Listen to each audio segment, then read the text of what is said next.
Okay, good morning, everyone. Officially, welcome to Wednesday.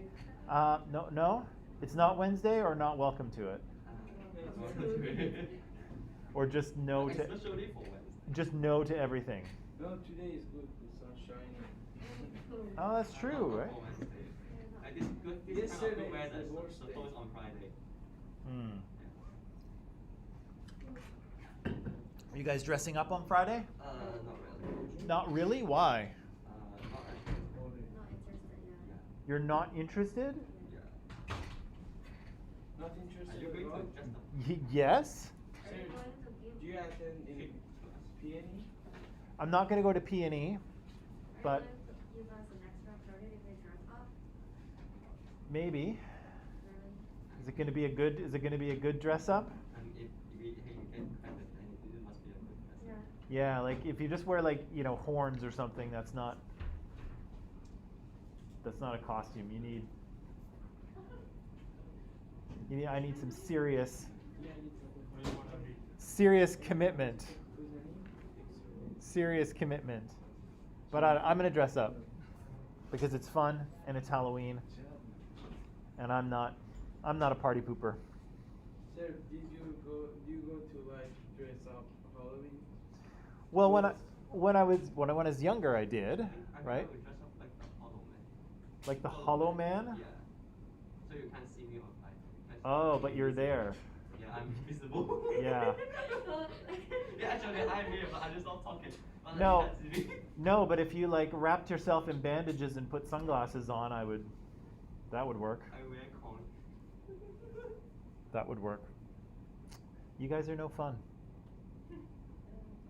Yeah. It's a fun holiday. You get to dress. That's not a holiday, but it's a fun event. You get to dress up. There's usually candy. Yeah, too much work.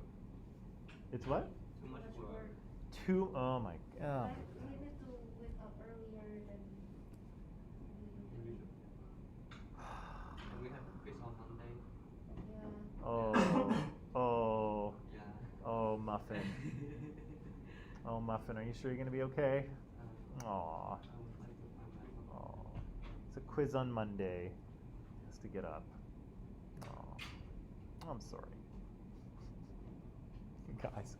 Okay, here we go. What about horror movie? Are we going to see? It's too much work. So, so we started talking about China yesterday, right? We said that China is a kind of a big area, very geographically diverse. Although, again, ancient China is much more centered around those two river valleys. What were the two rivers again? Yellow River. River and Yellow and Yangtze, right? Yangtze. Yeah. So two river valleys are kind of the more important part of ancient China. It'll be more difficult for them to sort of bring those outer areas under control. So modern China and ancient China don't occupy exactly the same territory, but some of it. So we said that this was kind of an interesting civilization or interesting culture because this sort of pattern of dynastic rule of, kings and their sons and their grandsons, that kind of extends all the way back for thousands of years, right? And it goes all the way up to 1911 when the last Chinese emperor kind of steps down. So it's a pretty amazing kind of run of history, right? And quite a lot of consistency throughout. So here they all are in sequential order. As you can see, there's lots and lots of dynasties. I don't know, I think there's 18 or 19, but don't quote me on that, I'm not sure. I guess you could probably count them. And yesterday we were talking about the first three of these, right? So you can see on the top there, you can see the Jia, which we talked about very briefly, the Shang, and then we started talking about the Zhou yesterday, right?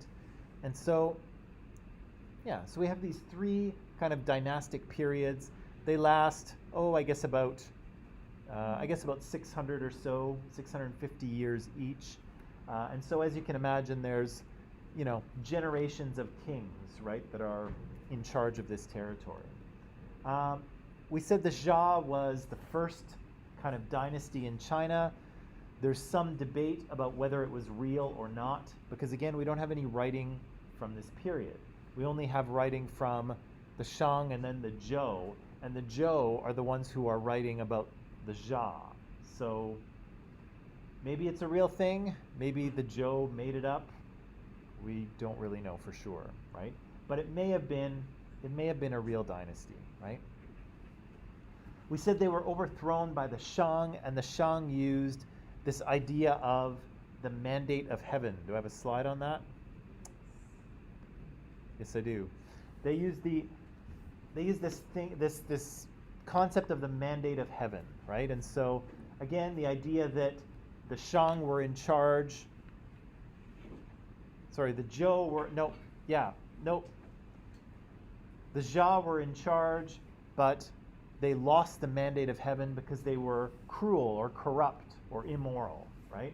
And so heaven, the supernatural powers, took that power to rule away from the Jia and gave it to the Shang, right? And again, basically every dynasty after this will use the same idea, right?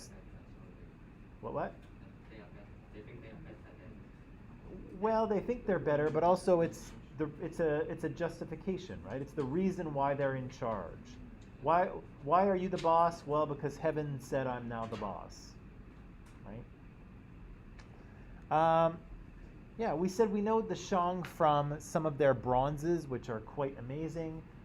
We know that they have a calendar and they were very inventive in some ways, but we know them through their oracle bones, right? And so we said these oracle bones were, these oracle bones were written. They were little inscriptions on a bone. You hand them to the oracle puts them in the fire in the heat, and based on how they crack, the oracle will give you an answer to the question that you wrote on the bone, right? And again, oracles are said to be able to speak for the gods or answer for the gods, or at least hear the voice of the gods. It means if it's crack hardly, You have to be an oracle to know how to read them. I don't know what it means. And there's lots of different cultures have oracles, right? And sometimes they look at like how birds fly. Sometimes they look at cracked bones. What?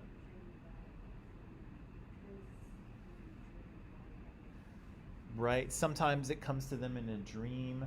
Sometimes they look at the guts, the entrails of animals, and then they are able to read and answer through there. There's all kinds of different ways in which an oracle might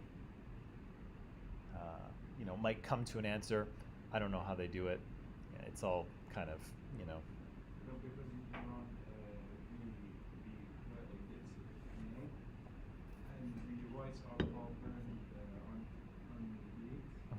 and when it's crack, we will know that problem will solve this. Ah, okay. Interesting. I guess that's kind of an oracle type thing, although you don't need an oracle to interpret it, right? Because you know. Oracles do not live there. They just believe that if you want to solve any problems in your life, you Yeah. have to open the oracle random, Yeah. and each page, some of them are good and some of them are bad. Which is comes good, it means that you're gonna to be in a good situation. Right. If it's gonna bad, it will be you will be in trouble. Interesting. Is there anything like that in your guys' culture where if you have a question and you're looking for some sort of guidance, that there's something you can do? So like in this case, Aryan's talking about you just open the Quran to a random page and you look, and if there's kind of something good happening, then maybe your problem will turn out well, and if there's something bad happening, it's not a good sign. Can I say something? The best way is that my brother said, but we have another way. The second way, if you want to do it, and you should going to do it, you can pay some money to charity or some people that need help. Right. And they believe that the gods going to help them, Okay. like karma. Yeah. And the third thing that we can we have a book that like name is Hafiz. I don't know do you know him or no? Name is He's what?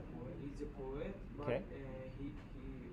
He lived in like 3 century like ago, and he know all of the he memorized all of the Quran, and it means that he like he's 100% know the Quran, and he write a poet, and like in some days in our like national day we open this book and read the poet, Yeah. and the poet will like say our future, what will happen. Like last year when I read like that poet, Yeah. I'm not believing, but it's not bad. Yeah, they said that you're having a long travel. Yes, And it- here it's you not- are. Yeah, it's true. Yeah. We believe that he can guess a lot of future. Yeah. Sometimes it becomes good. Interesting. Interesting. Are there others who have a thing like that where? Yeah. What is it? It's like they're praying to the deity. Okay. And like there's I don't know, there's stick and then like you shake it and they'll what but initially there's like a number and then we change it with a paper and like we can read And that's like in the written paper on the there is paper. something like that. Oh, Meaning. is Yeah, this like is there's this punishment. is this I Ching? Is this called I Ching where you isn't there something where you like you roll the dice or something and it gives you a number and then you look it up in the book and there's a phrase? Yeah, but they use it as stick. They use a wood stick. Oh, it's a wood stick. So like we pray first, then we shake it, You shake the and the one that you wood stick will one of the wood stick will Oh, okay, so you pray first, you shake the stick, it gives you a number, yeah. and then you look in For the number and read. and it says yeah, something. say about the punishment of Right. the- But can you remember something? Can you remember like one of the things that it might have said? Well, it always change. Yeah. It always changes? It's like based on what It's like we're based on what year you praying. are. So when we're asking for, is it good if I run? For example, is it good for me to study this country stuff? Right. We can pray for that, and they will give us the number, the paper number to change it. Okay. And so the paper might tell you what? Yeah, Maybe nothing. Maybe nothing? Maybe something. maybe some. Yeah, but also Because you have to interpret, right? it depends on you. Say on Yeah. And fortune cookies do that too, right? If you go to a Chinese restaurant and you open the fortune cookie, they give you a little, yeah, like that. yeah. The pocket cookies. Does it treat? Yeah. Small snack. Yeah. Non-testing. It is interesting how many cultures have ways of. I guess what you're doing is you're divining, right? Like why they have the cookie? The cookie like right now is for example like saying something good about you, right? So maybe like you open the paper. Yeah. The cookies and you say, oh, you have a good day. You feel like joyful or you do this. They have something like this. Yeah. But the original why they have this cookie is because like the Mid-Autumn Festival in China. So actually they make a moon cake. Yeah. And they put a paper. The paper means it's a revolution. Ah. It's like they change it from revolution to class. Oh, I see. This is all. Okay. Interesting. So it's the moon cake. Yeah. All right. But yeah, it's interesting how many cultures have these ways of divining, right? Of getting not so. We said that like we have myths and religion, and they help us to sort of explain why the world is the way that it is, right? And what kind of things we should do and shouldn't do. But sometimes the myths aren't really specific enough, right? So you could read the Epic of Gilgamesh, but Felicia wants to know, or Arya wants to know, gee, is it a good idea for me to go and study in Canada? There's nothing about that in Gilgamesh, right? So how do you figure out the answer to that? How do you ask for guidance? Well, maybe it needs, maybe you need a wooden stick, right? And the list of answers, right? Or maybe you write your problem on an egg, right? Or maybe you read from the Quran or from a book of poetry. Maybe you check your Maybe you check your astrology, your horoscope, right? Anyone pay attention to their horoscope here? No? So, but it's interesting how many different cultural ways there are of kind of divining, right? Of finding some sort of supernatural or spiritual or divine help for like a particular question that you have, right? Or particular problem that you have. And again, we still do it. We still do it today, right? There's lots of people who pay very close attention to their horoscope, right? Maybe nobody in here, but people do. And again, it's the same thing that the Shang were doing thousands of years ago, right? With their oracle bones.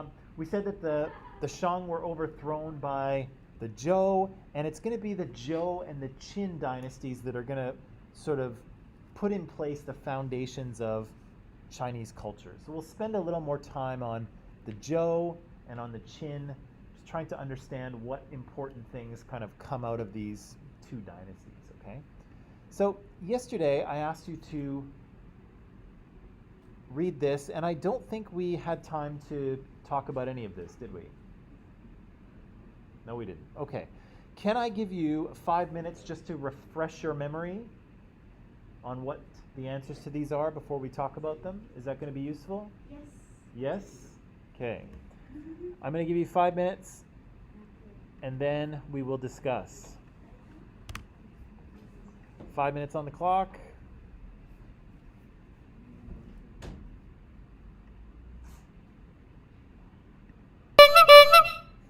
Sorry, I couldn't resist. So, yesterday we think about it. What, you didn't answer yet? We didn't go over any of these yesterday. So I'm giving you some time to refresh your memory so we can talk about them. Yeah, I wrote all of them. All three. Good man. Then you're ready to go. You are ready to go. That is excellent.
All right.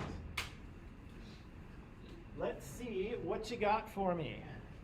Number one. So once the Zhou leaders overthrew the Shang, they put 3 policies into place. What were they? At first, they changed their capital to the east. Ah. Most of the So they moved a capital to the east. no, they just create a new capital. Established a secondary capital a little bit further east. Near the plain in the north of China. Great. And second, they told the people who they catch their city, they told us we are going to have a good government. Okay. Good government. Okay. They should accept the government. They wanted people to accept the government. Yeah. And the third one, they give the land, some lands and some of the sources of the city to their children and to their relatives. To their children and to their relatives. Okay. So does everyone agree with this? I'm not sure about the third one, but about the first and second one. Yeah, so the first one is they created a new capital further to the east, right? So again, keep in mind that empires and kingdoms are difficult to rule, is tough. It's tough to get people to do what you want, especially when they don't read or write, right? So there's no communication, nobody can read, nobody can write. It's a difficult thing to get people to do what you want them to do, right? So they establish a secondary capital to try to sort of keep control of people. And yeah, they, as the text says, they issue a proclamation, right? Saying that now we are in charge, right? The Zhou are in charge. And why are they in charge? Yes, because of the mandate of heaven, right? Those Shang rulers were corrupt and cruel, and so the mandate of heaven has now been given to the Zhou, and now they will rule, right? And then the third piece,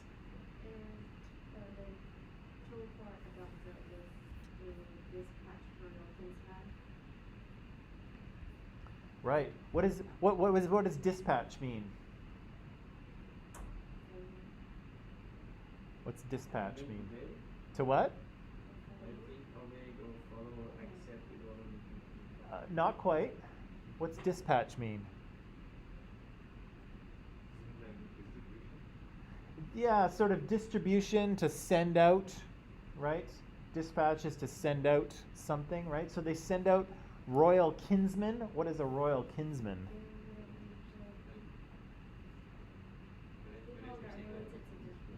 Yeah, people that are related to the king. I think it's King Wu, right?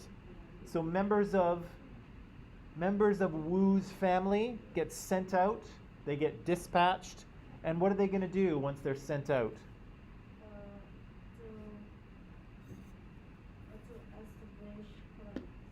Yeah, so they're kind of going to establish their own little kingdoms, right? So members of Wu's family are going to be sent out. They're going to establish kingdoms, and they're going to rule as like kings, right? So he's going to send people out. They're going to rule these farther out areas as kings, but they're going to be loyal to the king, right? The king of Zhou, who is currently Wu, right? So they're all going to be loyal to him. Does that make sense? Or does it not make sense? That makes sense. It makes some sense? Okay. So Wu sends out members of his family to sort of rule on further out areas of the kingdom.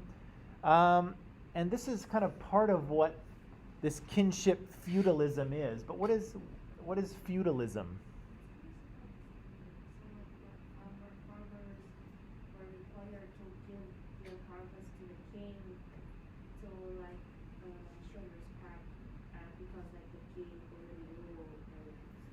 Yeah, it's kind of a way in which kingdoms are ruled, and so you see it here in Zhou period China. You see it in Europe in the Middle Ages. You see it in a few other places, and so basically what the king says is he says, "Okay, who's going to be king here? Yoya is king. Okay, King Yoya tells me that Metro Vancouver is my little feudal area. It's my area, right? I own it. And so all the farmers that live on my land, they have to give me a certain portion of their harvest, right? Because I am the Duke of Vancouver. Kind of like that, actually. I am the Duke of Vancouver, right? And so King Yoya tells me that I'm the Duke of Vancouver.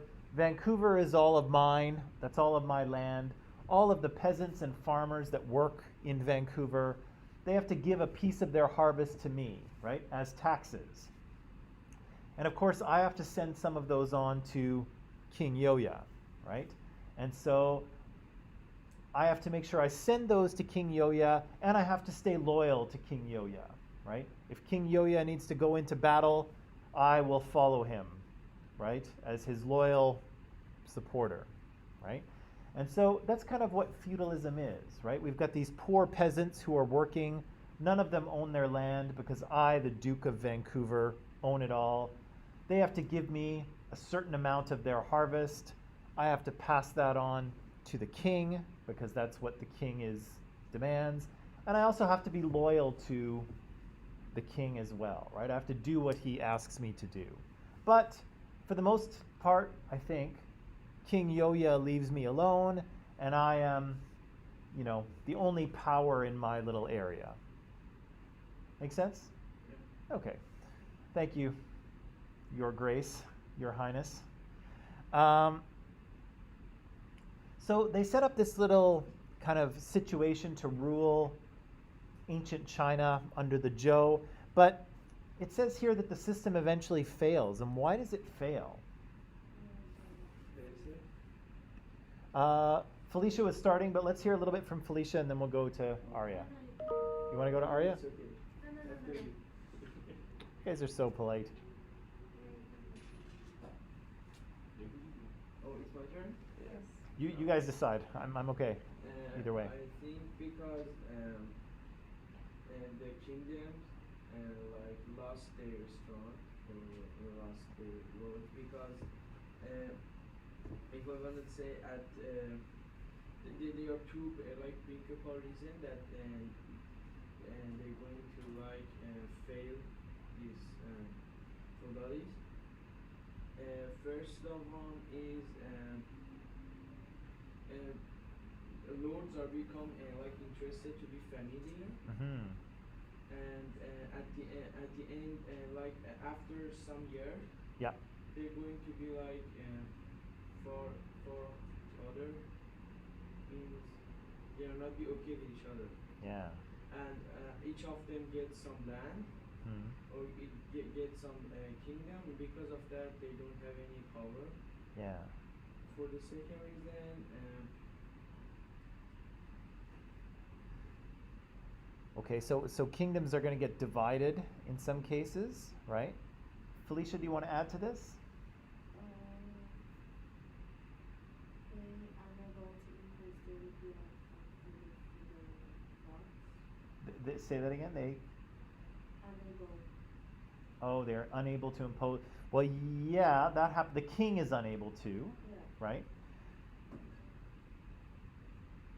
And were even defeated by them inside of military. Right. So that kind of happens a little bit later. But let me imagine this, okay? So King Yoya has made me the Duke of Vancouver, right? And Yoya and I are related. I know you don't know this, but we're actually brothers. Okay? So Yoya is my brother. King Yoya sends me out to be the Duke of Vancouver, right? Now eventually I'm going to die, and maybe my son will become the Duke of Vancouver, right? And King Yoya will eventually die too, sorry. And maybe his son will become the king, right? And then maybe my son will die, and his nephew becomes king because he doesn't have any sons, right? And Yoya's son dies, and maybe the same thing happens to him, and so it's Yoya's kind of son's nephew who becomes king, right? So after a while, those family relationships come further and further apart, right? When we started out, Yoya was king, I was his brother, and I'm very loyal to my brother, right? But in a few generations, now we have, the king is one guy, and the Duke of Vancouver is his, uncle's, brother's, father's, sister's cousin twice removed, right? And so they're not really close family anymore, right? And so they don't really have that family loyalty, right? I was supposed to be loyal to the king, King Yoya, and I am because he's my brother, right? But if the king of Joe is now my uncle's, brother's, sister's, cousin, whatever, I don't care about that guy, right? Why do I need to be loyal to him? I don't know him. He's just whoever, right? And so that kinship system works really well at first because people have family relations. They're loyal to each other. But as time goes on, those relationships get further and further apart, right? Till eventually, I'm only barely related to the king, right? And so again, they start to question why should they be loyal to the king? Why should they be sending tax money to him when they could just conquer, right? They could just do whatever they want. Keep their tax money, conquer the kingdom next to them, gain more land and more money. And that kind of leads us, I'm answering the question here, but that kind of leads us into the Warring States period, right? Where the centralized control of the Zhou king sort of starts to weaken, right? Like Felicia said, and soon they start fighting with each other because the king of Zhou, is not really strong enough to control all of these dukes and all of these sort of smaller kings, right? He can't control them. They start fighting amongst each other, and eventually we have everybody fighting with everyone else, right? Trying to gain more power. So yeah, we get into this Warring States period where it's a little chaotic. There's warfare going on all the time.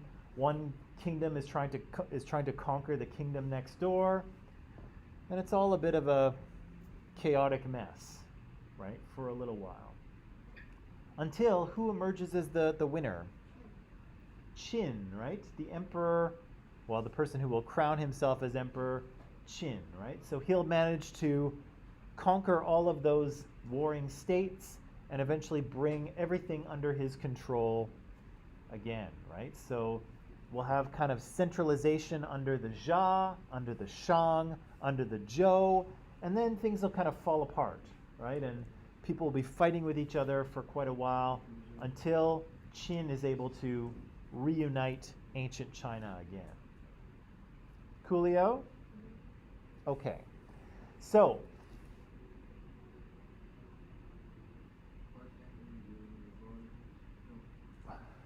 what happens during the Warring States period? Can I say? What's that? Can I say the answer? Sure.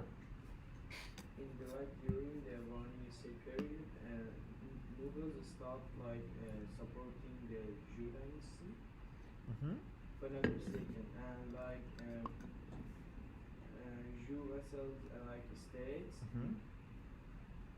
means that some states that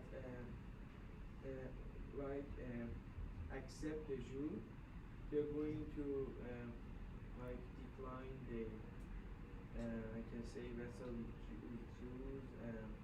It's Zhu or Zhu. I've been told it's pronounced Zhou, Zhou. even though it looks like Zhu. Zhou, right? The independence from the Zhu, and the new kingdom comes, and Shao became the biggest kingdom in this period, and it's and another thing in addition, it's 1/3 of southern, southern, it's controlled by region of the Warring State. Right. Yeah. So, yeah, we have kind of this territory that was controlled by the Zhou now is kind of a mass of states that are warring with each other. Yeah, until Qin is able to conquer them all and reunite them. So, what I would like to do now is take a quick break, come back, and then we'll talk about Confucius because he'll be important. He'll be around in the Warring States period, and he'll be part of the Zhou as well. So before we go, we'll need to check. King Yoya, may we have a break now? Is that good? Okay. Thank you, Your Highness. Let's take a quick break, and then we'll come back and deal with Confucius.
All right.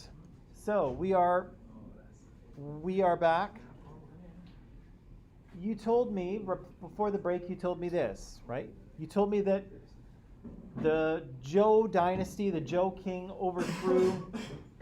overthrew the Shang, established a new capital, sent out members of his family to kind of rule these further out kingdoms, and, invoked the mandate of heaven, right? Told the peasants that the mandate of heaven had been given to him, King Wu, and had been taken away from the last Shang ruler, right? And so we said that this was kind of a kinship feudalism arrangement, right? Where family members were given little kingdoms to rule as long as they stayed loyal to the king, right? The king of Zhou, and as long as they sort of gave him tribute, right? Sent money or part of the harvest to him. But of course, we said that over time, and keep in mind the Zhou are around for about 600 years, so this system takes 600 years to kind of collapse. But again, as time goes on, and the title of king or duke or whatever is passed down over and over again, the king and his kind of rulers become less and less related to each other, right? And eventually there's no real kinship holding this thing together, right? And so the states start kind of fighting with each other as they try to gain more power than the kingdom next to them. And so, we have a period of a couple of hundred years where states are just fighting with each other. It's a little bit chaotic until, again, the king of Qin will defeat the remaining states and take control of a unified ancient China once again. But before we get to Qin, we need to talk about this guy here, right? Because he's an important thinker in both the history of China, but also in the history of the world, right? So you'll remember when we watched the last documentary, the host, Michael Wood, was saying, gosh, this is a pretty amazing period because we have the Buddha thinking these interesting thoughts, right? Thinking about things in a way that nobody had ever thought about them before. We have people in ancient Greece like Socrates and Plato and Aristotle thinking about things in a way that nobody had ever thought of them before. And here in China, we have this guy. We have Confucius thinking about things, again, in a way that people hadn't really thought about them before. And again, it's very interesting that all of these guys kind of lived around the same time, right? They probably never met, right? They had no contact with each other, right? Ancient Greece and ancient China and ancient India are not, China and India are next to each other, but it's still a long distance, right? And these guys probably never met each other. They probably never read anything written by the others. Socrates never wrote anything down. Neither did the Buddha, really. But again, they're all alive at the same time, having these kind of interesting thoughts. And in the short documentary I'm going to show you here, the host will say the same thing, right? She'll say that, there are these thinkers that are having these new thoughts. And so she'll make reference to Buddha and to Socrates as well, but she'll be talking about Confucius here. And so Confucian thought will be kind of important for Chinese culture, not immediately, but eventually. And although it's kind of relationship with the state, we'll get to that. We'll get to Confucius in the modern world. Let's deal with Confucius in the ancient world. Okay. So I have a little documentary here we can watch, and of course, as usual, I have some questions to kind of focus us in on the important things, right? So, what's that? Subtitle. Got it. Yeah. I had to look around a little more, but Thank you. you're welcome. So they'll talk about some rituals that Confucius practiced when he was younger and what those kind of were or why they were important. They'll talk about these two great cosmic forces. Interesting. what benefits emerge from technological change in this period? What do the Taoists believe? How does Confucius react to the Taoists? How does the Zhou dynasty influence Confucius? We've just been talking about the Zhou. They had an influence on Confucius. And what does Confucius discover within ancient rites, ancient ritual? Okay? So those are the questions. For online, well, for Kayla, there's a link and the questions in Microsoft Teams. Kayla, if you're interested in subtitles, the first link has subtitles, has closed captioning. The second one doesn't. So it's up to you which one you want to watch, okay? But let's watch 25 minutes of it, and then we'll come back and talk about what we've learned, okay? So Kayla, we'll see you in a little bit. Watch 25 minutes, and then come back here and we'll see what we've learned, okay?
stop it there, and then I'm going to ask you some questions. So, how were these rituals that Confucius was doing when he was young important to the worldview of Chinese people in this period? He believed in the reachable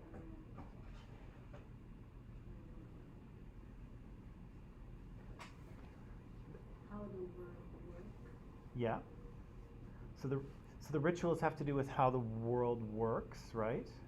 And what's the kind of purpose of these rituals? Why are they done? Yeah. What is the point of doing these rituals? Being hypocritical. They what? Being hypocritical.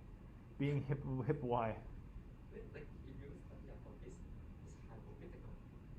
But some of them like the mind of Confucius is right, like how you talk about like how you should study and how you treat your study. Yeah. Some of his mind is correct, but like many of them is hypocritical. Okay, but you're a little bit ahead of where we are. So what was the point of those rituals that were being done? What was it had to do with the place of humans within the cosmos. What's our job? What's our role?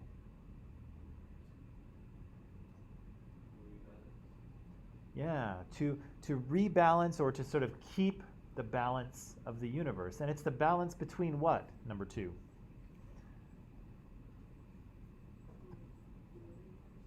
The what?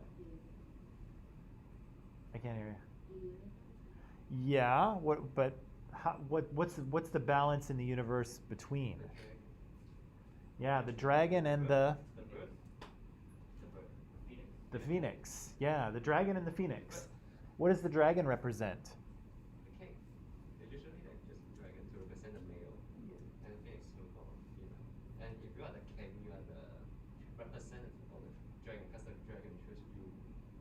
Yes. You are the king. Yes. And but like for phoenix, the wife of the king is the phoenix. Yes. No matter like you break off with her, maybe you are other empire's daughter, or you just normal people. If Right. you become the queen, then you are the phoenix. Which is very interesting, right? But in this kind of more general universe context, what does the dragon represent?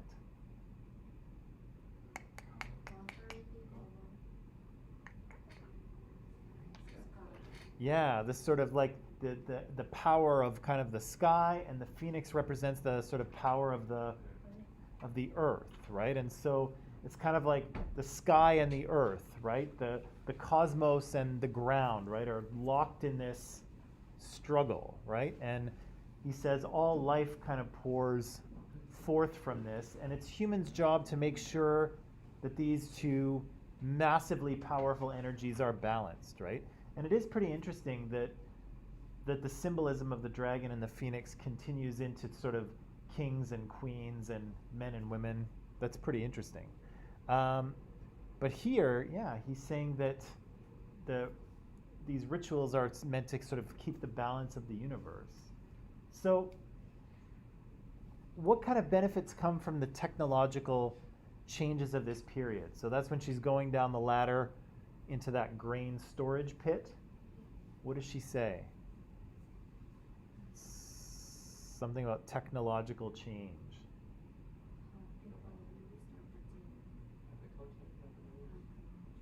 Agriculture and? And metal. Yeah, what kind of metal? Um, Starts with an I. Iron. Yeah. Iron. Yeah. So this is interesting too, and we haven't talked a lot about this, but again, as people get better with metals, they can kind of do more things, right? So people usually start off working with copper because copper's reasonably common and it's pretty easy to work with, right? It's kind of a soft metal. It melts at a pretty low temperature for other metals. And so it's easy to work with, right? Then people start to mix tin in with their copper and they make bronze. And bronze is much harder, right? You need to get your forge, you need to get your fire hotter to make bronze. But if you can do it, you have an advantage, right? Think about going into battle and your opponent has a copper sword and you have a bronze sword, right?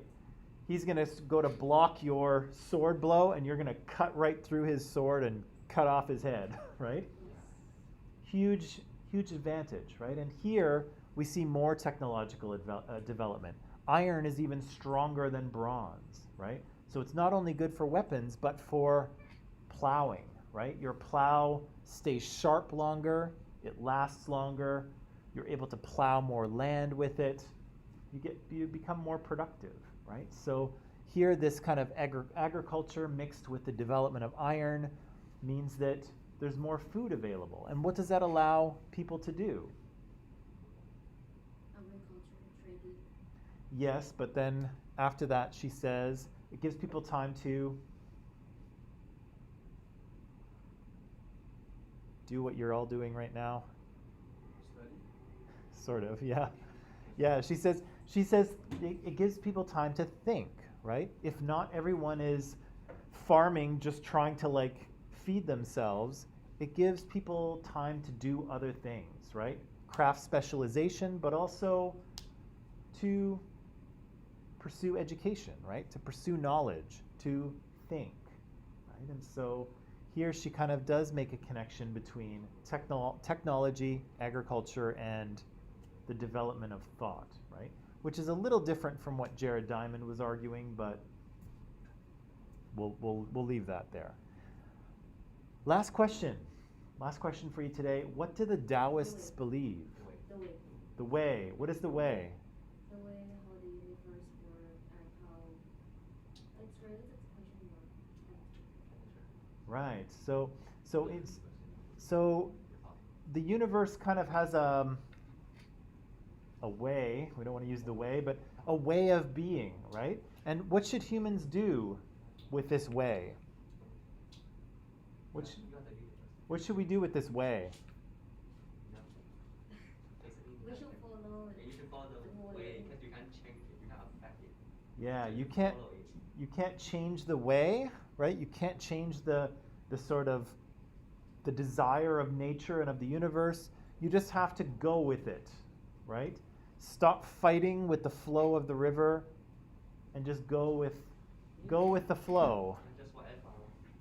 It means developed society diverted us from the way. Like, Yeah, the Taoists say that society's rules and organization and all that's all, like the society was artificial. yeah, it's artificial. It's trying to like control the way, right? And you can't do that. That is chill. What's that? This lifestyle is chill. Like, if you believe Tao, the lifestyle of Tao is chill. Tao is chill. Chill. Yeah. chill? Chill. Chill. What's that? Oh, it's chill. Chill. Chill, Yeah. yeah. Oh, it's like So freestyle. Yeah. Netflix and follow the way, Yeah. right? You don't need to figure out any solution. You don't The have to solution figure will out appear by the its own. Yeah. Just follow it. Yeah, it will appear by its So- own. And last thing, very quickly, what does Confucius think of this Taoist? Yeah. The indignation means that indignation, and after that she said that we can't live with birds and animals. Yeah, that's what Confucius says, right? He's like, you can't. So what? We're just supposed to go and live in the trees, right? With the animals? Like what kind of a philosophy is that? Do nothing? Yeah. Chill? Just chill. Just don't worry about it, right? Because he says, yeah, if the way was so powerful, then everything would be fine and we wouldn't be having this conversation, right? But Confucius is like, no, things are screwed up, Yeah. right? The way doesn't work.